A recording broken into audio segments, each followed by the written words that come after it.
I parked my Civic at the gravel lot entrance of Acadia Marina. 10 minutes early for the interview. The car's frame settled with a creak when I cut the engine. Maine coastal wind carried the smell of salt and diesel through my cracked window.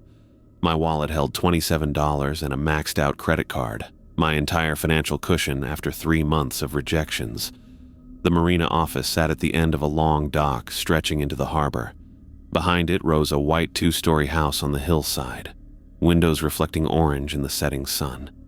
I checked my watch, 6:50, then pulled my only decent button up straight and walked down the wooden planks. My shoes made hollow sounds against the weathered boards.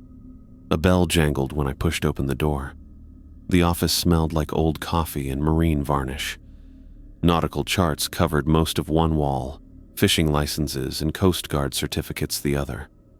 A man stood behind the counter sorting through a stack of invoices. "Daniel Clark?" I asked. He looked up. White hair thinned at the crown of his head, but thick eyebrows shadowed alert eyes. Skin weathered like old leather, 70, maybe older. "Thomas Mitchell?" His voice had the coarse texture of someone who'd spent decades shouting over boat engines. When I nodded, he checked his watch. "You're early. Good sign." He gestured toward a back room. "Office is this way." The inner office was smaller, walls lined with filing cabinets topped by stacks of folders and technical manuals. A desk dominated the center, its surface buried under paperwork, coffee mugs, and what looked like marine radio parts. Daniel settled into a chair that protested under his weight and pointed to a metal folding chair across from him. "Resume?" he asked. I handed him the single page I had printed at the library. He scanned it without comment, his thumbnail tapping against the edge. "Not much night work experience," he said. "I worked closing shifts at Johnson's Hardware for 2 years," I replied. "Store didn't close until 11, then inventory and cleanup till midnight." He nodded, set the resume down. "Position simple. Night watchman, 11 p.m. to 7 a.m. 7 nights a week if you want them, or we can arrange some nights off. Pay is $100 per shift, cash." I calculated quickly. $700 a week, more than enough to cover rent and start rebuilding my savings. Too good to be true for essentially just staying awake overnight. "What would my duties include?" I asked, trying to hide my eagerness. "Keep an eye on the boats, check moorings, make sure nobody's stealing equipment or getting where they shouldn't." He opened a drawer and pulled out a flashlight, setting it on the desk. "Hourly patrols. There's a logbook in the main office to sign. Between patrols, you can watch TV, read, whatever keeps you awake." I nodded. "Sounds straightforward." "It is, with a few rules." He picked up a pencil and pulled a yellow legal pad toward him. The pencil scratched against the paper as he wrote. When he finished, he tore off the sheet and pushed it across the desk. 4 rules, non-negotiable. The handwriting was neat, almost mechanical. 1. Never respond to calls for help from the water. 2. Follow patrol route exactly as shown on map 3. Do not engage with red-haired woman if encountered. 4. Avoid eye contact with anyone whose eyes seem unusual. I read them twice, feeling my eyebrows rise. These are specific. Daniel leaned back in his chair. The springs squeaked. "First rule is liability. Drunk tourists fall in the harbor all the time. You're not trained for water rescue. You call Coast Guard, they handle it. Second rule." He tapped the paper. "Keeps you from disturbing boat owners who sleep on their vessels. Third rule, there's a woman with red hair. Local, violent history. Threatened my last night guy with a knife when he wouldn't let her sleep in one of the boats. And the fourth," he shrugged, "this close to Bar Harbor, we get all kinds. People on drugs have those big pupils. Best to avoid them altogether." Each explanation sounded reasonable enough in isolation. Together, they formed a pattern that should have worried me more than it did. But the alternative was another month of job applications and watching my bank account shrink to nothing. "I can follow rules," I said. He studied me for a long moment. then nodded once. When can you start? Tonight, if you need me to. Tomorrow's better. I'll show you the patrol route in the morning, 10 o'clock. I stood and extended my hand. His grip was firm, calloused.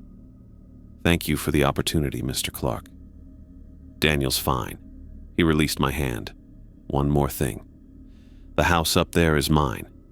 If there's ever trouble you can't handle, my bedroom light's on the second floor, east side. Flash your light at the window 3 times, I'll come down. The first night passed slowly.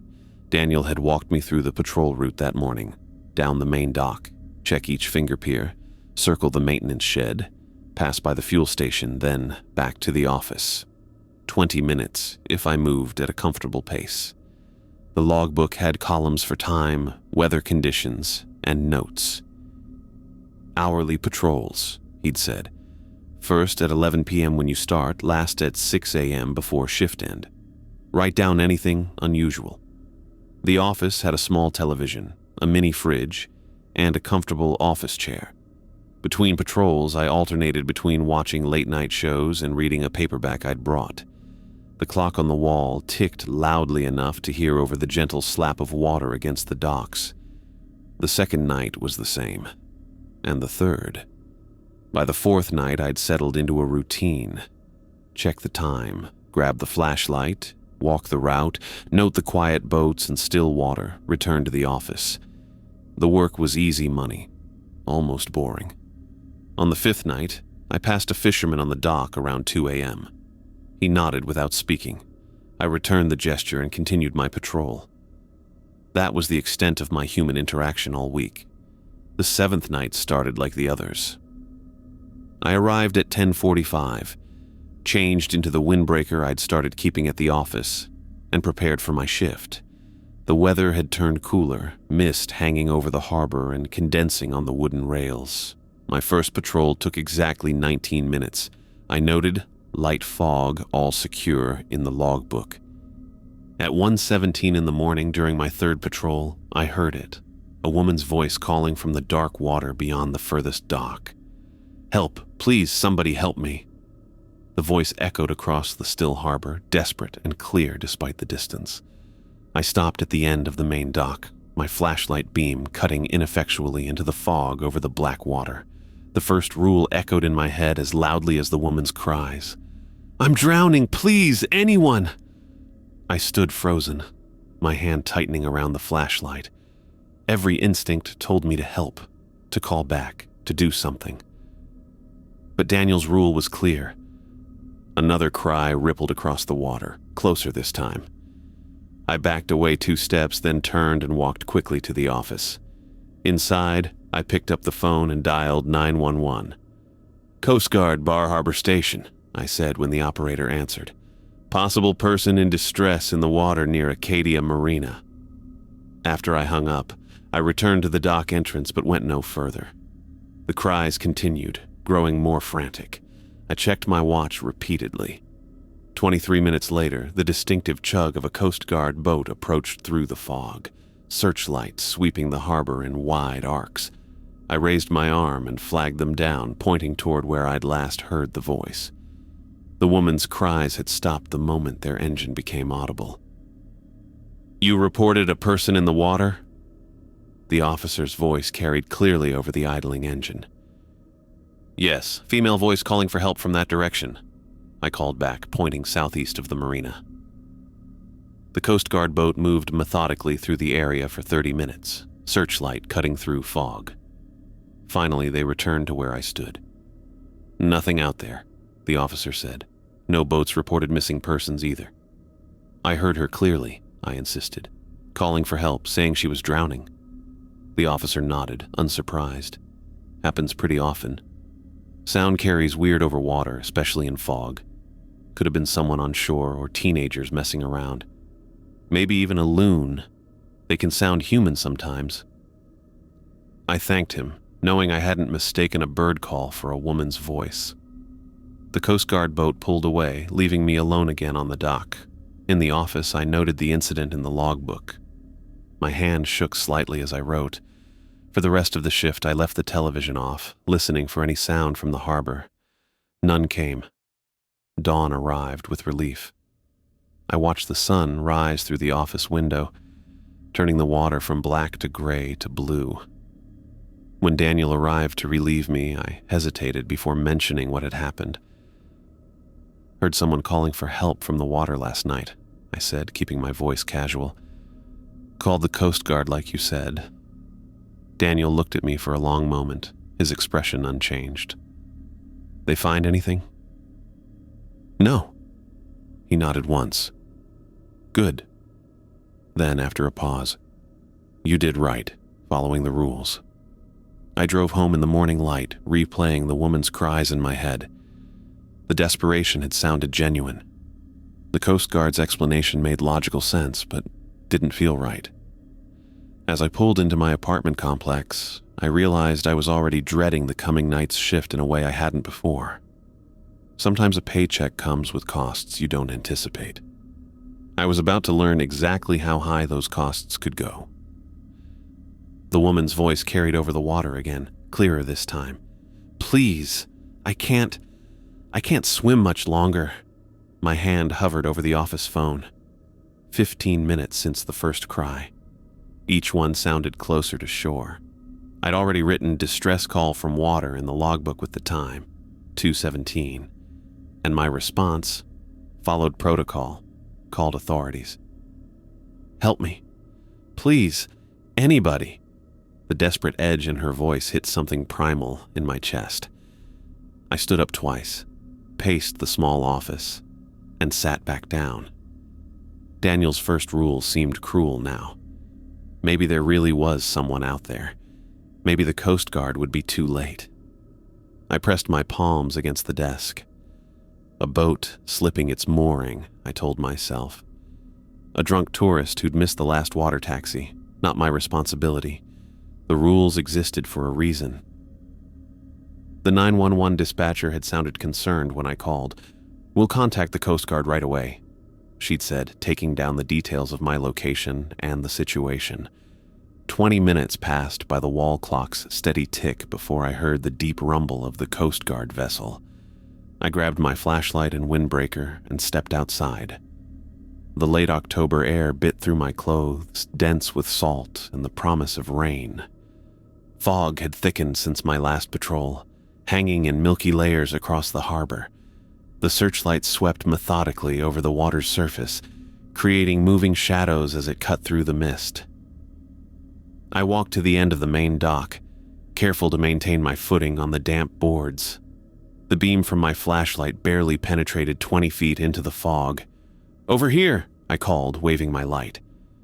The Coast Guard vessel adjusted course, its engine throttling down as it approached. A uniformed officer stood at the bow, hand resting on the gunwale. "Location of the distress call?" he asked, voice professional but lacking urgency. I pointed southeast. "That direction." Woman's voice. Started maybe half a mile out but sounded closer before you arrived. He nodded and spoke into his radio. The boat moved off, searchlight creating a bright cone through the fog as they executed a standard search pattern. I stayed at the dock's edge, scanning the water nearest to me. The surface looked like black glass, broken only by the gentle lapping against the pilings. After 30 minutes by my watch, the Coast Guard boat returned. The same officer leaned over the side. "Nothing out there," he said. "Water temperature's 42 degrees. If someone went in without a survival suit, they'd have about 20 minutes before hypothermia set in." "I heard her clearly," I said. "Multiple times over about 45 minutes." The officer adjusted his cap. "Sound carries weird over water, especially in fog. Could have been someone on shore. Might have been a loon. They can sound remarkably human. I'd heard loons before. This was no bird." "We get calls like this every couple months," he continued. "Usually turns out to be nothing." I thanked him and watched the boat pull away, its running lights small red and green dots that disappeared into the fog. Back in the office, I added to my logbook entry, "Coast Guard search. Negative results." The clock read 3:10 a.m. The television's laugh track felt wrong after what I'd heard, so I turned it off. For the remainder of my shift, I kept the exterior lights on and checked the window between paragraphs of my paperback. The cries didn't return. Morning arrived with weak sunlight filtering through thinning fog. I completed my final patrol at 6:45 a.m., noting all secure in the log, despite the hollowness of the words. When Daniel arrived at 7:03, I hesitated before mentioning what happened. "Heard someone calling for help from the water last night," I said, keeping my voice level. "Called 911 like the rules say." Daniel hung his jacket on the hook by the door. His face remained impassive. "They find anything?" "No." He nodded once. "Good." Then, after checking the logbook, "You did right, following the rules." The certainty in his voice should have been reassuring. Instead, it left me with questions I wasn't sure I wanted answered. I slept poorly that day. My dreams filled with a woman's voice calling my name from somewhere I couldn't reach. By evening, I'd convinced myself I'd heard exactly what the Coast Guard officer suggested. Natural sounds distorted by water and fog. Nothing more. The next night started quietly. I arrived at 10:40 for my shift, checked the dock lines on the nearest vessels during my 11 p.m. patrol, and settled in with a fresh paperback. The fog had cleared, replaced by a sharp-edged clarity that often follows poor weather. Stars pinned the sky in cold patterns, and a 3/4 moon cast enough light to make the water gleam. My midnight patrol went smoothly. 1:15 rolled around, and I pushed away the memory of last night's cries as I began my rounds. The dock boards creaked beneath my boots, weathered wood silvered by moonlight. I followed the exact route Daniel had shown me: main dock, finger piers, maintenance shed, fuel station, then back. The temperature had dropped enough that my breath formed small clouds. Wind chimes on someone's sailboat rang softly from the outer mooring field. My watch showed 2:16 when I reached the fuel dock. One more checkpoint, then back to the office. I swept my flashlight across the still water, catching the reflection of mooring buoys like small, floating eyes. At exactly 2:17, the voice returned. "Help me, please." Weaker than yesterday. Not shouting now, but pleading. Close to shore, perhaps 50 yards beyond the end of the dock. I flicked my flashlight off and waited, heart drumming against my ribs. I can't hold on much longer. Every instinct told me to call out, to run back for the life ring mounted on the fuel shed. Instead, I found myself walking slowly toward the voice, feet moving almost against my will. The dock ended in a small platform with cleats for transient vessels. I stopped there, straining to see through the darkness. Something pale broke the water's surface. A hand, maybe. An arm. Then more. A figure floated face up in the moonlight, 30 yards from where I stood. Female shape. Long hair spreading around her head like dark seaweed. Her arms extended outward, making slow, circular motions that weren't quite right for treading water. I reached for the flashlight clipped to my belt, hands clumsy with cold or fear. The beam caught her fully, and several wrongnesses registered at once. Her skin was too white, almost luminescent. Her movements weren't desperate thrashing, but deliberate, rhythmic patterns. And her face. She turned toward my light, eyes open, smiling. Our gazes locked for 3 endless seconds. Her smile widened into something that stretched too far across her face, revealing teeth that gleamed too sharply in the moonlight. Then she sank, not thrashing or gasping, but smoothly, deliberately, without disturbing the water's surface. No bubbles, no splash. Nothing but spreading ripples that caught the moonlight like silver coins. I backpedaled, nearly tripping over a coiled rope. My heel caught the edge of the dock, and I windmilled my arms to keep from falling backward. By the time I regained my balance, I was already running, boots loud against the wooden planks. Back in the office, I slammed the door and twisted the deadbolt. My breath came in shallow bursts that fogged the window as I peered out at the harbor. Nothing moved on the water's surface. No sound but the distant clang of a channel marker and my own pulse in my ears. I picked up the phone, finger hovering over the keypad. Who would I call? What would I say? I'd seen... What? A swimmer? A corpse? Something else entirely? I replaced the receiver and pulled my chair away from the windows, positioning it against the far wall. For the remainder of my shift, I left all the lights on and made my hourly patrol entries without leaving the office. Each one read the same. All secure. No activity. Dawn couldn't come fast enough. When it finally arrived, painting the eastern sky in thin bands of pink and gold, I stepped outside for my final patrol. The harbor looked ordinary in the growing light, fishing boats bobbing gently at their moorings, gulls wheeling overhead, the distant chug of the first lobster boat heading out for the day. But I couldn't shake the image of that smile or the unnatural way she'd sunk beneath the surface. I completed my rounds quickly, eyes scanning the water for any sign of disturbance. There was none. Daniel arrived at 7 sharp. I didn't mention what I'd seen. Something told me he already knew, and I wasn't ready for whatever explanation he might offer. Instead, I handed over the logbook with its carefully edited entries and headed for my car. As I pulled out of the parking lot, I glanced in my rearview mirror. Daniel stood at the end of the dock, looking out over the water. Even from a distance, I could see the tension in his shoulders. He knew something about this place that I didn't. Something contained in those 4 simple rules that suddenly didn't seem arbitrary at all. I should have quit that morning. Should have found another job, no matter how desperate my finances. But $700 a week kept me coming back, and I told myself there had to be a rational explanation. Natural phenomena, trick of the light, exhaustion playing tricks on my mind. I was wrong, of course. The harbor held secrets darker than I could imagine, and I was about to learn exactly what they were. I adjusted my shift pattern the following night. Instead of starting patrols on the hour, I pushed everything back 60 minutes. The woman in the water had appeared at exactly 2:17 for 2 consecutive nights. Moving my schedule meant I'd be safely in the office during that window. My watch read 11:58 when I began my first patrol. The temperature had dropped to the low 30s overnight, leaving a thin skin of frost on the dock railings. Each board creaked under my weight, the sound sharper in the cold air.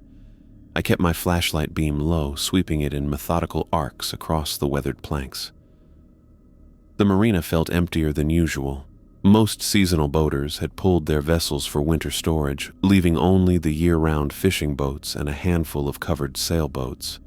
My breath formed small clouds that dissolved into darkness. The moon sat 3/4 full, bright enough to cast shadows across the dock. I'd completed about half my route when I saw her. A woman stood at the end of the main dock, perfectly still, her back to me. Long red hair cascaded down her coat, vivid even in the monochrome moonlight. Something about her posture felt wrong, too rigid. Like a photograph of a person rather than a person herself. Daniel's 3rd rule burned in my mind. Do not engage with red-haired woman if encountered. I slowed my pace, considering my options. The dock was too narrow to go around her. Turning back meant abandoning my patrol route, violating Rule 2. I continued forward, planning to pass her with a professional nod and nothing more. 20 feet away, she turned. Her movements were fluid but oddly timed, like someone had removed frames from a film. Her face caught the moonlight, pretty in a conventional way, with a scatter of freckles across pale skin. She smiled, teeth very white against the darkness. "Excuse me," she called, voice warm and friendly. "Do you know what time the gas station closes?" I kept walking, eyes fixed on a point past her shoulder. My right hand tightened around the flashlight, thumb resting on the switch in case I needed the beam. "Hello?" she said, voice pitched higher. "I'm talking to you." 3 more steps brought me parallel with her. The air temperature seemed to drop further. A scent like copper and seaweed rolled off her clothes. "Hey." Her tone shifted, friendly veneer cracking. "What time does the gas station close? It's a simple question." I maintained my pace, refusing to look directly at her. The end of the dock lay 15 feet ahead. Once past her, I could circle back to the office via the maintenance shed route. "Are you fucking deaf?" The warmth in her voice vanished completely, replaced by something razor-edged. "I asked you a question." I heard footsteps behind me, her boots on the wooden planks, following, not running, but walking with purpose. "You're being incredibly rude," she said, closer now. "I'm going to report you to your boss. What's your name?" "Hey, I'm talking to you." I quickened my pace, focusing on the junction ahead where the main dock met the walkway leading to the maintenance area. Her footsteps accelerated to match mine. "You think you're better than me?" Her voice dropped an octave, taking on a rough quality that scraped against my ears. "Look at me when I'm talking to you." I broke into a jog, no longer concerned with appearing professional. Her footsteps matched my pace exactly, though they sounded wrong somehow, too light for someone running on wooden boards. "You don't ignore me!" she screamed, the sound echoing across the still harbor. "Nobody ignores me!" Something whistled past my ear and clattered onto the dock ahead, a brass cleat torn from one of the mooring posts. I glanced back despite myself. She stood 20 feet behind me, her face transformed by rage. In the moonlight, her features seemed to shift and flow, like wax held too close to a flame. I ran. No pretense now, just raw flight response. Behind me, her boots hammered the dock in pursuit. Something hard struck my left shoulder blade, another projectile. Pain bloomed between my shoulders, but I didn't slow down. The office loomed ahead, its windows glowing with the security lights I'd left on. I fumbled the keys from my pocket, hands shaking as I rammed the correct one into the lock. The door swung inward just as another object, a rock or piece of metal, smashed into the frame beside my head. I slammed the door shut and twisted the deadbolt. The impact of her body hitting the other side rattled the entire frame. The door shuddered against its hinges. Pounds and kicks followed, hard enough to make the windows vibrate. "Open this door!" Her voice didn't sound human anymore, too deep, too layered, like multiple people speaking in ragged unison. "I'll make you pay for ignoring me." I backed away from the door, bumping against the desk. The assault continued, punctuated by curses and threats that became increasingly creative and anatomically impossible. Something sharp scraped down the door's exterior, nails or claws that left audible grooves in the wood. For 15 minutes by the wall clock, she raged outside. I stood motionless, eyes fixed on the door, phone clutched in my hand but uncertain who to call. What would I tell the police? That a woman was angry because I wouldn't tell her when the gas station closed.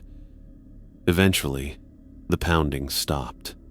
Silence fell so suddenly it felt like a physical pressure against my eardrums. I crept to the window and peered through a gap in the blinds. She stood in the parking lot, perfectly still again, face turned toward my window. Even from 30 yards away, I could feel her stare. She raised one hand slowly and pointed directly at me, then made a slicing motion across her throat. After that, she began walking. Not toward the road or the docks, but in a wide circle around the office building. Her stride was measured, deliberate. She completed 2 full circuits, never taking her eyes off the windows. Then she turned and walked straight toward the water's edge. I watched, unable to look away, as she stepped off the dock into the harbor. There was no splash. One moment she stood on the wooden planks. The next, the water's surface rippled as if accepting something familiar. My hands trembled as I pulled out my phone and dialed Daniel's number. 4 rings, then voicemail. "Daniel, it's Thomas," I said, my voice sounding foreign to my own ears. "There was a woman with red hair on the dock tonight. I swallowed hard. She wanted information. When I didn't answer, she followed me, through things, Hit the door for 15 minutes straight. I paused, debating how much to share. She went into the water afterward, just walked in and disappeared. Call me back when you get this. I lowered the phone and looked at my watch. 1:32. Still hours until sunrise. The shoulder where she'd hit me throbbed dully. I pulled off my jacket and shirt to examine it in the bathroom mirror. An angry red welt had already formed, with a small puncture at its center, where whatever she'd thrown had broken the skin. I cleaned it with soap and water, then covered it with a bandage from the first aid kit under the sink. Back in the main office, I pulled the chair away from the windows and positioned it against the far wall. For the remainder of my shift, I recorded all secure in the logbook at hourly intervals without conducting a single patrol. Some rules, I was learning, protected you from far more than liability issues or knife-wielding locals. The question was whether I'd live long enough to understand exactly what those rules were keeping at bay. I found Daniel's note folded under the office door when I arrived at 10:45 that night. The small slip of paper had been torn from the same yellow legal pad where he'd written the 4 rules my first day. You did the right thing. Trust the rules. 8 words in Daniel's blocky handwriting. No signature needed. I slipped the note into my pocket, strangely reassured by this small acknowledgement. At least I wasn't imagining things. At least Daniel knew something about what was happening here. The wall clock read 11:12. I checked the logbook entries from the day shift, routine maintenance notes, a fuel delivery, 2 transient vessels that had departed before sundown. Normal Marina business that made the events of the past 2 nights seem distant, almost imaginary. My first patrol started at midnight. I'd adjusted the route to keep me within sprinting distance of the office at all times.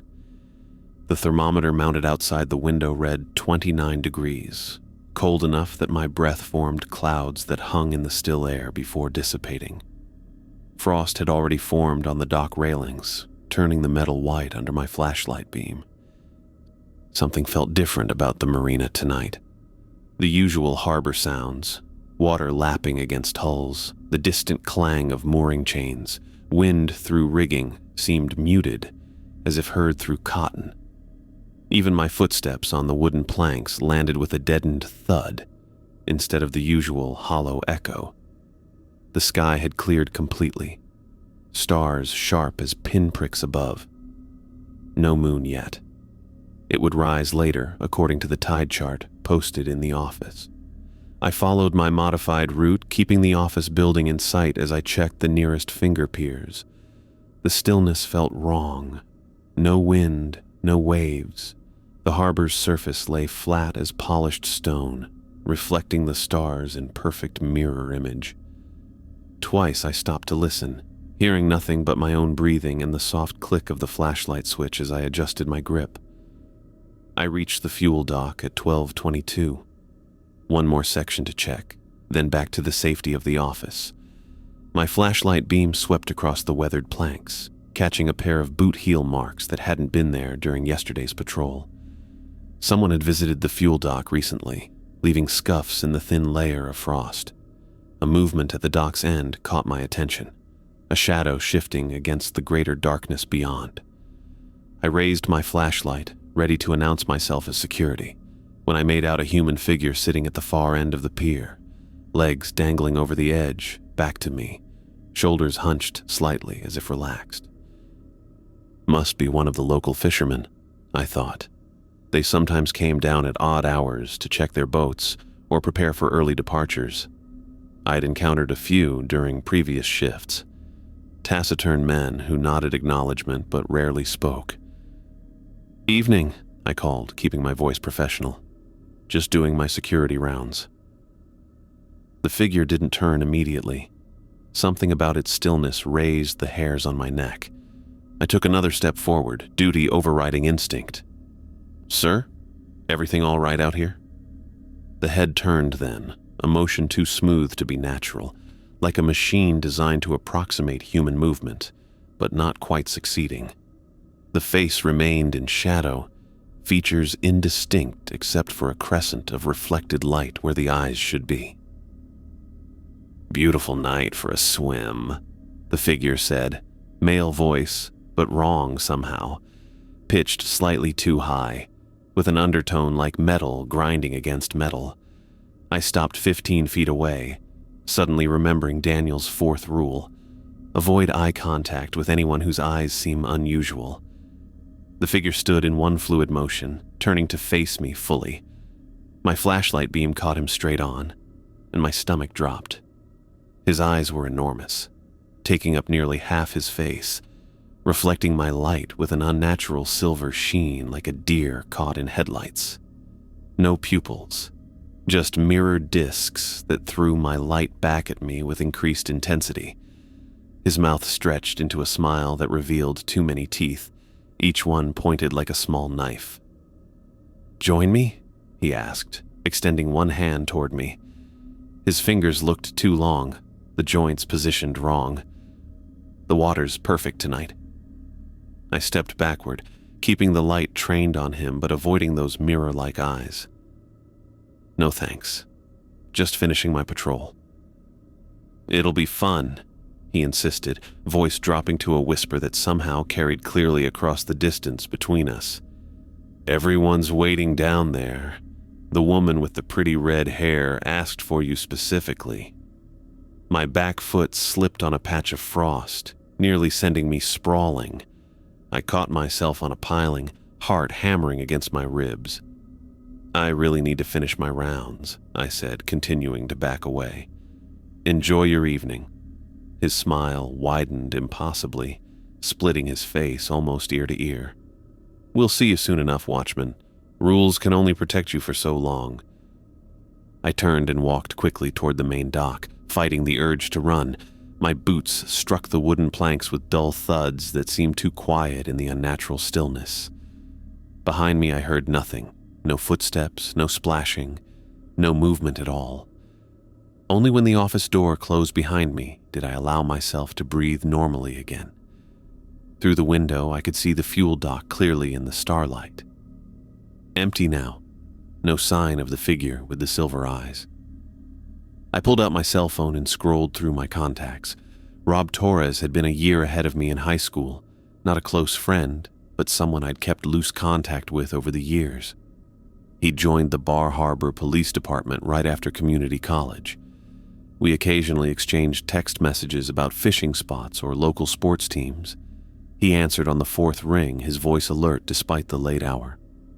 "Torres." "Rob, it's Thomas Mitchell. Sorry to call so late." "Tom, everything okay?" Professional concern, but with the undertone of familiarity. "I'm working security at Acadia Marina, and there's someone suspicious hanging around the fuel dock. Might be nothing, but..." I hesitated, unsure how to describe what I'd seen without sounding unhinged. "Want me to swing by?" "I'm on patrol tonight, just finishing a coffee break at the all-night place on Cedar. If you wouldn't mind, just to check the perimeter. Probably nothing, but better safe than sorry." "Be there in 15, he said. "Stay inside until I arrive." I didn't need to be told twice. I kept watch through the window, scanning the docks with methodical sweeps. Nothing moved on the flat, mirror-like surface of the harbor. The fuel dock remained empty, frost untouched where the figure had been standing. Rob's patrol car pulled into the gravel lot 13 minutes later, headlights sweeping across the office before he cut the engine. I met him at the door, relieved to see the familiar face despite the years since high school. He'd filled out since then, his frame solid beneath the dark blue uniform. "Thanks for coming," I said, extending my hand. He shook it firmly. "No problem. What exactly did you see?" I kept my description factual, focusing on observable details. "Male subject, approximately 6 feet tall, loitering at the end of the fuel dock. Unusual appearance, possibly on drugs. Made concerning statements about swimming." Rob nodded, hand resting instinctively on his equipment belt. "Show me where." We walked together down the main dock, our breath forming twin clouds in the cold air. Rob moved with the practiced alertness of law enforcement, eyes constantly scanning, hand never far from his weapon. The wooden planks creaked beneath our combined weight. "Place gives me the creeps at night," he admitted quietly as we approached the fuel dock. "Something about marinas after dark, all those boats sitting empty in the water." I nodded, but said nothing. We reached the junction where the main dock met the fuel pier. Rob unclipped his flashlight, larger and brighter than mine, and swept the beam across the wooden walkway. "Stay here," he instructed, stepping onto the fuel dock alone. I watched as he made his way methodically to the end, checking behind fuel pumps and in the shadows between pilings. His movements were efficient, professional, the same search pattern I'd seen the Coast Guard use 2 nights before. After 5 minutes of thorough inspection, he returned, shaking his head. Nobody there now. No signs anyone's been there recently either. Frost is undisturbed except for your footprints and mine. I frowned, remembering the heel marks I'd seen earlier. There were boot prints in the frost before, fresh ones. Rob gave me a measuring look. "Working nights can play tricks on your mind, Tom. Especially in a place like this." He gestured at the surrounding darkness. "All this water, all these shadows, makes your brain fill in blanks that aren't there." We walked back to the office in silence. At the door, Rob paused. "Look, I know jobs are scarce right now, but have you thought about finding something with daylight hours? This kind of work." He glanced around the marina, expression unreadable. "It gets to people after a while." "I'm fine," I said, more defensively than I'd intended. "Just being cautious." Rob nodded, but his expression remained concerned. "Call me if you see anything else suspicious. Direct line, anytime." He handed me a business card with his cell number written on the back. "And maybe see if your boss will spring for a better security system. Cameras, motion sensors, that kind of thing." After he left, I locked the door and pulled the blinds closed. The logbook sat open on the desk, waiting for my hourly entries. I wrote, "Unusual subject observed at fuel dock. Police contacted. Nothing found." Then closed the book. The wall clock ticked steadily toward 1 a.m. My next patrol would be due soon, but the thought of returning to those docks made my skin crawl. Instead, I checked each window lock twice, then positioned my chair against the far wall, facing the door. Daniel's note crinkled in my pocket. "Trust the rules," he'd written. But the rules felt increasingly inadequate against whatever waited in the darkness outside. The man with the mirror eyes had said it himself. Rules can only protect you for so long. The rest of my shift stretched before me, 7 more hours until dawn. I stared at the phone, wondering if I should call Daniel. But what would I say? That I'd seen a man with impossible eyes who knew about the woman with red hair? That both of them seemed to be watching me, waiting for me to break the rules that kept them at bay? Instead, I opened my book and tried to focus on the words, keeping one ear tuned to any sounds from outside. But the marina remained utterly, unnaturally silent, as if holding its breath for whatever might come next. I hadn't slept all day. The blinds in my apartment couldn't block enough sunlight to fool my body into thinking it was night. Every time I drifted off, I'd jerk awake seconds later, convinced someone was watching me. By 7 in the evening, I'd given up entirely and made a pot of coffee strong enough to strip paint. The drive to Acadia Marina felt longer than usual. My headlights caught patches of early November frost already forming on the roadside grass. The temperature gauge on my dashboard read 31 degrees. The heater in my Civic worked overtime, but couldn't quite keep up with the cold air seeping through worn door seals. I arrived 20 minutes early and parked at the far end of the gravel lot, keeping the engine running while I gathered my resolve. The marina looked deceptively normal. Security lights casting yellow pools on the dock, boats gently rocking at their moorings, the office windows glowing with warmth. Normal until you knew what to look for. At 10:45, I killed the engine and made the walk to the office. Each step on the gravel sounded unnaturally loud in the still air. I unlocked the door quickly, stepped inside, and secured the deadbolt behind me. The night shift logbook sat open on the desk, yesterday's entries staring back at me. I'd skipped the 2 a.m. and 3 a.m. patrols entirely, marking them as completed, regardless. Those weren't lies I could maintain forever. Daniel would notice eventually, if he hadn't already. I positioned my chair away from the windows, made fresh coffee, and checked my watch. 11:17. First patrol would start at midnight, assuming I could force myself out the door.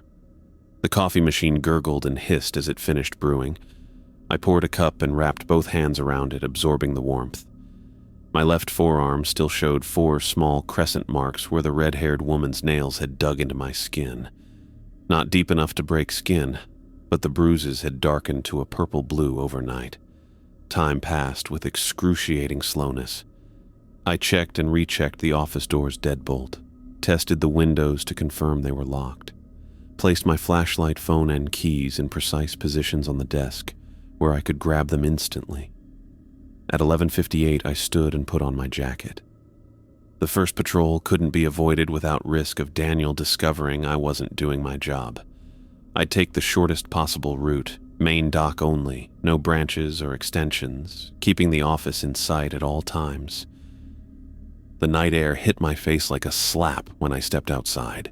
27 degrees according to the thermometer mounted by the door.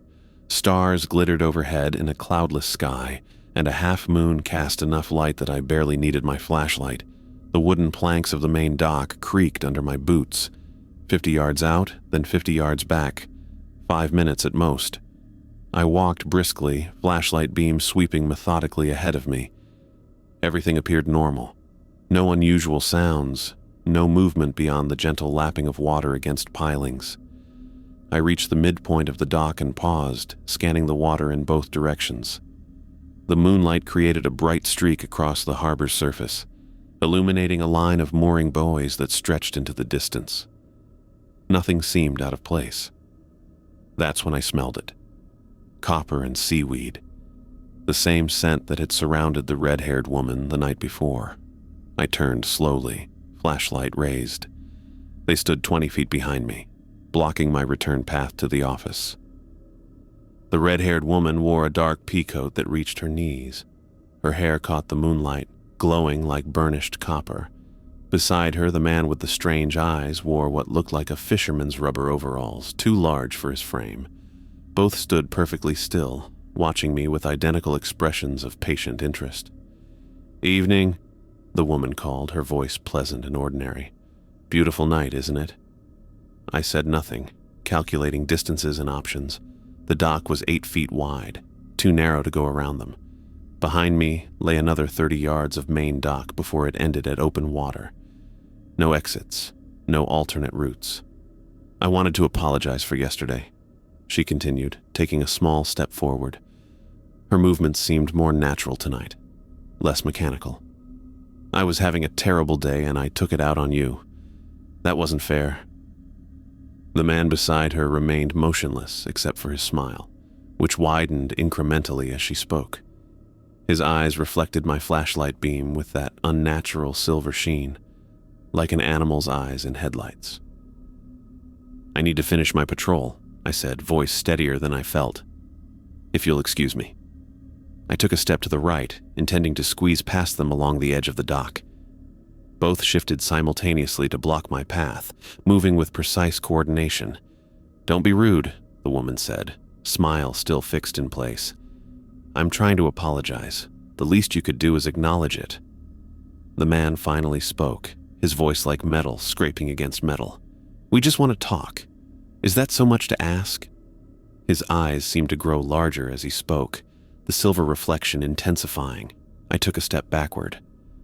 "I'm working. I need to get back to the office." "Always in such a hurry," the woman sighed. Her face shifted subtly, the angles of her cheekbones becoming too sharp, her smile stretching wider than humanly possible. "Always hiding behind those rules." I backed up another step. "Please move aside." "Or what?" She tilted her head at an unnatural angle. "You'll call your friend with the badge again?" He can't see us unless we want to be seen." They advanced in perfect unison, closing the distance between us to 15 feet. The woman's fingers flexed at her sides, nails visibly lengthening into curved points. "The rules only work if you follow all of them," the man said, his grin revealing too many teeth, each one needle-sharp. "You've already broken 2. I continued backing away, mind racing. What rules had I broken? I hadn't responded to cries from the water. I'd followed my patrol route, mostly. I'd avoided the red-haired woman. I'd tried not to look at the man's eyes. The woman lunged forward suddenly, covering 10 feet in a single fluid movement that wasn't quite a leap and wasn't quite a step. Her hand shot out and clamped around my left forearm, fingers digging in with impossible strength. The nails pierced my jacket sleeve and broke skin beneath. "Got you," she whispered, face inches from mine. This close, I could see that her pupils were vertical slits, like a cat's. No more running away. I wrenched backward, tearing my arm from her grip. Something ripped. My sleeve, her nails, my skin, and warmth trickled down my wrist. Without thinking, I swung the heavy flashlight in a wide arc that caught her across the shoulder. She hissed, the sound more reptilian than human. The impact should have knocked her down, but she merely rocked back slightly, eyes widening with something like delight. "Oh, he wants to play rough," she said to her companion. "I like that." I turned and ran toward the end of the dock, away from the office. It was the wrong direction for safety, but my only option with them blocking the path back. My boots pounded against the wooden planks. Behind me came their footsteps, too light, too quick, almost skipping across the surface. The dock ended 30 yards ahead in a small platform with a navigation light. No exit there, just open water. I glanced back over my shoulder. They followed at a measured pace, neither running nor walking, but moving with a gliding motion that ate up the distance between us. The woman's mouth had opened in a wide grin that split her face nearly ear to ear. The man's eyes had grown to cover almost half his face, glowing silver in the moonlight. 10 yards from the dock's end, I cut sideways and vaulted over the railing. The fall was only 6 feet, but the shock of the cold water drove the breath from my lungs. My boots hit the rocky bottom, sinking ankle-deep in silt. The water reached my chest, soaking through my jacket instantly. 42 degrees, according to yesterday's logbook measurement. Hypothermia temperature. I fought through the thigh-deep water, angling toward the shore where a narrow strip of rocky beach ran alongside the Marina property. Behind me, I heard a splash, just one, as something entered the water. The shoreline seemed impossibly far. Each step required fighting against the water's resistance, my waterlogged boots slipping on underwater rocks. My hands had already gone numb and the cold burned through my clothes like acid. I risked a glance backward. The woman stood on the dock, watching me with that impossible grin, making no move to follow. In the water behind me, something dark cut the surface, not swimming but gliding just beneath, leaving a V-shaped wake. The shore was 20 feet away now, 15, 10. My legs had lost most feeling, moving on pure adrenaline and survival instinct. 5 feet from safety, something brushed against my calf, a hand with too many joints grasping at my pant leg. I kicked hard and lunged forward, scrambling onto the rocky shore on hands and knees. I staggered to my feet and ran along the shoreline toward the office, each step sending spikes of pain through my frozen feet. Water streamed from my clothes, leaving a clear trail behind me. The gravel parking lot appeared ahead, then the side entrance to the office. A shape detached from the shadows beside the building, the woman somehow ahead of me despite having stayed on the dock. I changed direction, skidding on wet gravel, and sprinted for the front entrance instead. My frozen fingers fumbled with the keys, dropping them once before managing to jam the right one into the lock. I threw myself through the door and slammed it shut, turning the deadbolt just as something heavy crashed against the outer surface. The entire frame shuddered with the impact. I backed away, leaving puddles on the linoleum floor. Through the window, I saw them both outside, the woman directly in front of the door, the man circling toward the side of the building. They moved with predatory patience, unhurried but relentless. "Let us in, Thomas," the woman called, her voice muffled but perfectly audible through the glass. "We just want to talk." I staggered to the bathroom, stripped off my soaked jacket, and grabbed the stack of clean towels from the shelf. My hands shook violently as I tried to dry myself. The cut on my arm had stopped bleeding, leaving a streak of pink-tinged water down to my wrist. Something scraped against the side window, fingernails or claws dragging across the glass. I wrapped a towel around my shoulders and moved away from the windows, positioning myself against the back wall where I couldn't be seen from outside. "Thomas," came a voice from the direction of the water. The same drowning cry I'd heard before, but now with my name attached to it. "Help me, Thomas. I'm drowning. Please help me." A different sound came from the front window, a soft thump as something pressed against the glass. I edged forward just enough to see. The man with the strange eyes had his face flattened against the window, those silver discs staring unblinkingly into the office. His hands were splayed on either side of his head, fingers too long and jointed in the wrong places. His breath fogged the glass in perfect circles that expanded and contracted with rhythmic precision. For 2 hours they continued their siege. The woman alternated between calling in that drowning voice from the harbor and pounding on the doors. The man remained at the window, face pressed to the glass, watching with those unblinking silver eyes. Occasionally, one would disappear briefly, only to reappear at a different window or door. At 2:58, according to the wall clock, they suddenly stopped. The woman's cries cut off mid-sentence. The man's face vanished from the window. The silence felt more threatening than the noise had been. I crept to the front window and peered through a gap in the blinds. They stood side by side on the main dock, facing the office. As I watched, they turned in perfect unison and walked toward the water at the dock's edge. No hesitation, no pause. They stepped off the wooden planks and into the harbor, disappearing beneath the surface without creating so much as a ripple. I remained frozen in place for several minutes, waiting for them to reappear. The harbor stayed calm, its surface undisturbed except for the gentle lapping of water against the pilings. My clothes had dried somewhat, but cold had settled deep in my bones. I changed into the spare shirt and pants I kept in the office closet, then made fresh coffee with hands that still trembled slightly. The logbook sat open on the desk, waiting for my entries. I picked up the pen, hesitated, then wrote, 1 a.m. patrol completed, all secure. The lie felt heavy as I wrote it, but what was the alternative? Explaining that I'd been chased by 2 creatures pretending to be human? I added a second entry. 3 a.m. Unusual subjects observed on property. Departed without incident. The wall clock read 3:17. 4 more hours until dawn. I wedged a chair under the doorknob, double-checked every window lock, and positioned myself where I could see all potential entry points. The coffee grew cold in my mug as I watched the darkness outside, waiting for any sign of movement. None came. As the first gray light of dawn broke over the eastern horizon, I allowed myself to relax fractionally. I completed a final patrol, my first real one of the night, finding nothing out of place except a set of wet footprints on the main dock that ended abruptly halfway along its length.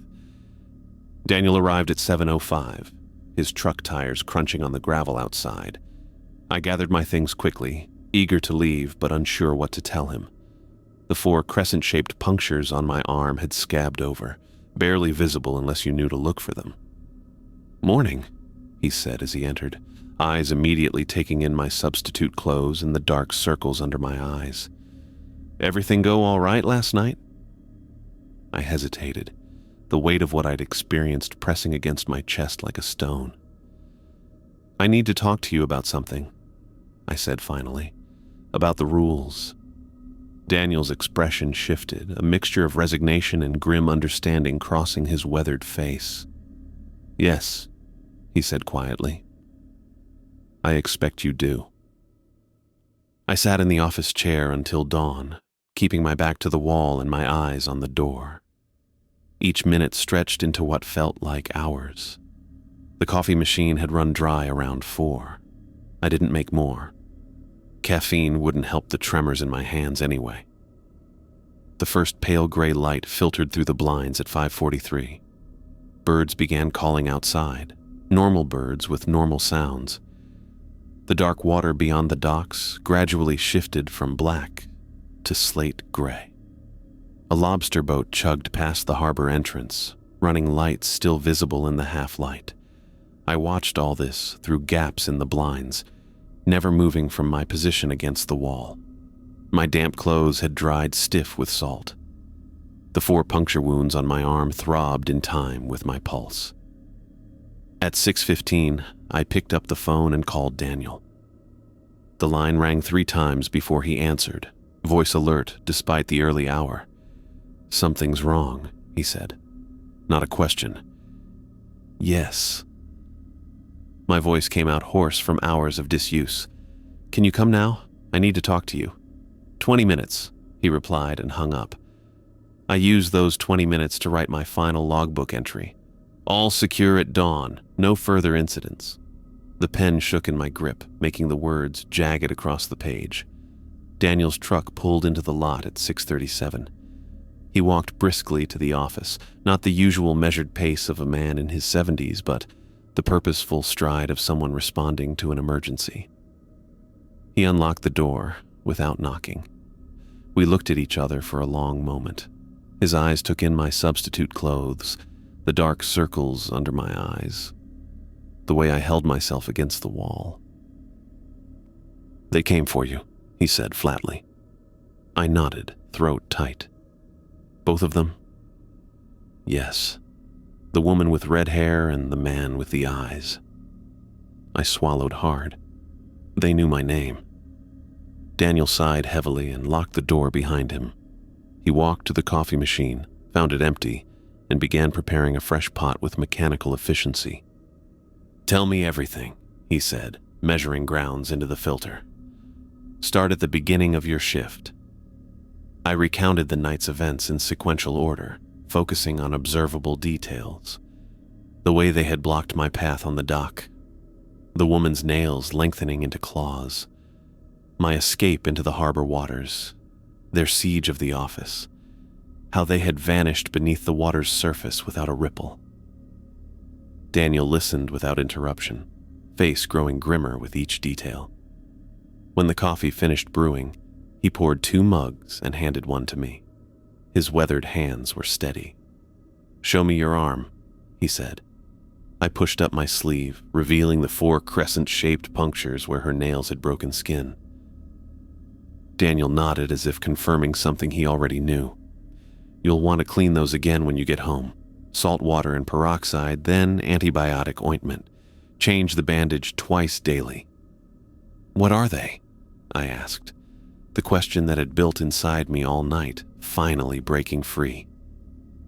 Daniel looked toward the window, eyes fixed on the harbor beyond. "Sit down," he said. "This will take some explaining." I lowered myself into the chair across from him, muscles aching from hours of tension. "This land wasn't always a marina," Daniel began, voice matter-of-fact. "Back in 1847, there was a fishing village here. Maybe 20 families. Good harbor, protected from the worst northeasterly storms." He took a sip of coffee before continuing. "In October that year, a storm came that nobody expected. Hit at night, rose so fast the village didn't have time to prepare. 12 boats were lost, 37 people drowned. They rebuilt elsewhere. But this harbor," he gestured toward the window. "Some places hold on to things." "Things," I repeated. "You mean people, ghosts." Daniel shook his head once, definitively. "Not ghosts, not people either. Something else that was here before the village, before any of us." the storm just gave them more to work with. He leaned forward, elbows on knees. They're drawn to boundaries, places where land meets water, where life meets death. They feed on attention, on interaction. Every time someone acknowledges them, responds to them, they get stronger.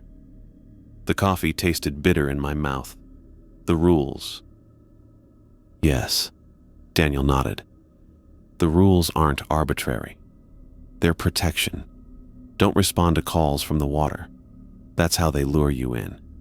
Follow the patrol route exactly. It was mapped to avoid their strongest areas. Don't engage with the red-haired woman or the man with strange eyes. They're the most dangerous, the ones who've learned to mimic humans most effectively. You said they feed on interaction.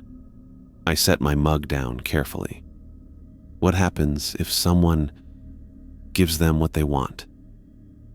Daniel's expression darkened. Before I took over as night watchman, there was a college kid working summers. Nice boy, studying marine biology. One night in July, he heard someone calling for help from the water. He took the Marina dinghy out to investigate. Daniel paused. They never found his body, just the empty boat drifting near the harbor entrance at dawn. I thought about the desperate cries I'd heard my first week. How close I'd come to breaking that first rule. I've been the night watchman here for 20 years, Daniel continued. Kept the rules, kept myself safe. Barely, some nights. But my wife passed last spring. And at 72, he shrugged. These old bones can't handle the night shift anymore.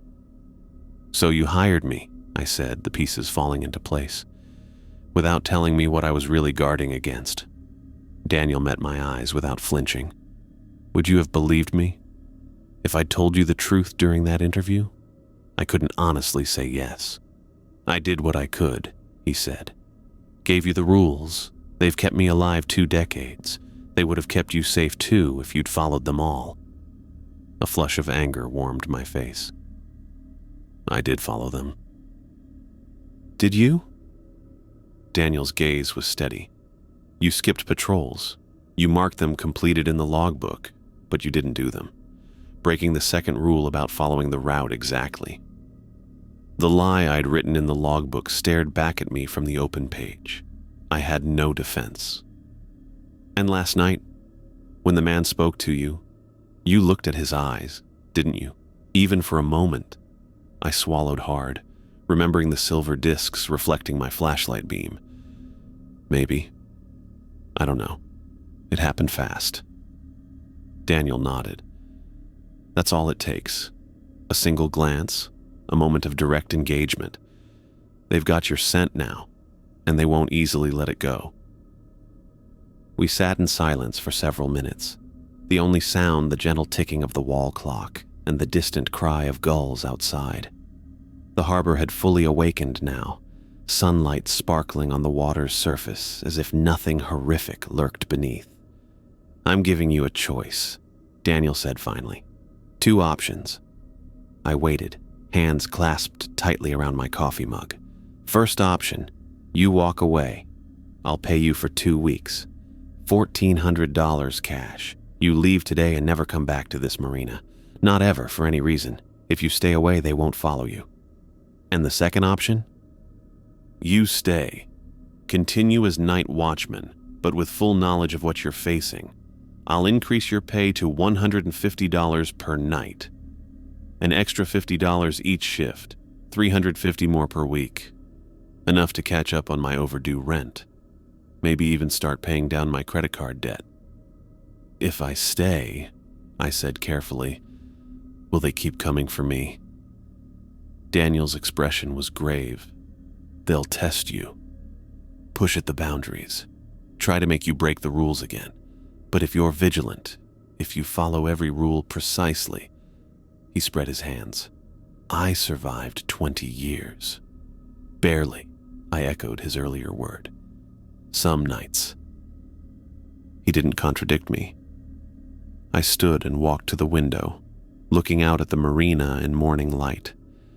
The boats bobbed gently at their moorings, serene and ordinary. Fishermen moved about their vessels, preparing for the day ahead. A harbor seal surfaced briefly near one of the outer buoys, sleek head glistening before disappearing again. $1,400 would cover my rent for a month, maybe stretch to 6 weeks if I cut every possible expense. Then what? Back to sending out resumes, competing against hundreds of other applicants for every entry-level position. But $150 a night meant $750 per week, $3,000 per month, all in cash. Financial breathing room I hadn't had in years. All I had to do was spend 7 hours each night in a place where things that weren't human waited in the darkness, watching for me to make a mistake. "Can I ask you something?" I turned back to Daniel. "Why keep this place open at all? Why not sell the marina? Let someone tear it down and build condos or whatever." Daniel's smile held no humor. "You think concrete and steel would stop them? You think they'd just disappear if we filled in this harbor?" He shook his head. "Better to have this place with its rules and boundaries. Better to have someone like me, like you, who knows what to watch for." I looked back at the water, weighing terror against necessity. The sun had fully risen now, turning the harbor's surface to hammered gold. As I watched, something pale broke the water near the end of the main dock. Not a seal this time. A hand, fingers splayed, reaching upward for a moment before sinking silently beneath the surface. My breath caught in my throat. Daniel stood beside me, following my gaze. "They're always there," he said quietly, "day and night. But they're strongest after dark when the boundaries blur."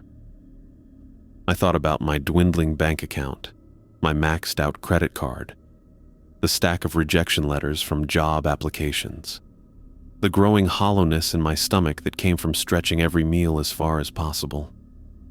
I thought about the woman's claws piercing my skin, the man's silver eyes expanding to fill his face, the way they had stepped off the dock in perfect unison, disappearing beneath the water without a ripple. "I'll stay," I said finally, the words feeling like stones in my mouth. "But I want something else besides the extra $50. Daniel raised an eyebrow, waiting. "I want to know everything, all of it. Not just the rules, but what they are, why they're here, how they work. If I'm risking my life every night, I deserve to understand exactly what I'm facing." Daniel studied me for a long moment, measuring something in my face or voice. Then he nodded once, decisively. "Fair enough. I'll tell you what I know." He gestured to the chairs. "It's a longer conversation than we have time for now. Come by my house at 2 this afternoon, up on the hill behind the marina, the white 2-story you can see from here." I nodded, suddenly aware of the bone-deep exhaustion pressing down on me. 24 hours without sleep, most of them spent in a state of hypervigilance, had left me hollow. "Get some rest first," Daniel said, reading my condition accurately. "You'll need your wits about you to understand what we're dealing with." He paused. "And Thomas? From now on, follow every rule, exactly as written. No exceptions, no matter what you see or hear." I left the marina as the morning sun cleared the eastern hills, casting long shadows across the gravel parking lot. In my rearview mirror, the harbor water sparkled innocently, revealing nothing of what lurked beneath its surface. Some jobs came with obvious dangers: construction accidents, chemical exposures, workplace injuries. Others hid their hazards behind ordinary facades, revealing them only when you were already in too deep to easily walk away. As I drove home, the woman's words echoed in my head. Rules can only protect you for so long. I wondered if Daniel had told me everything, or if there were truths about Acadia Marina darker than even he would admit.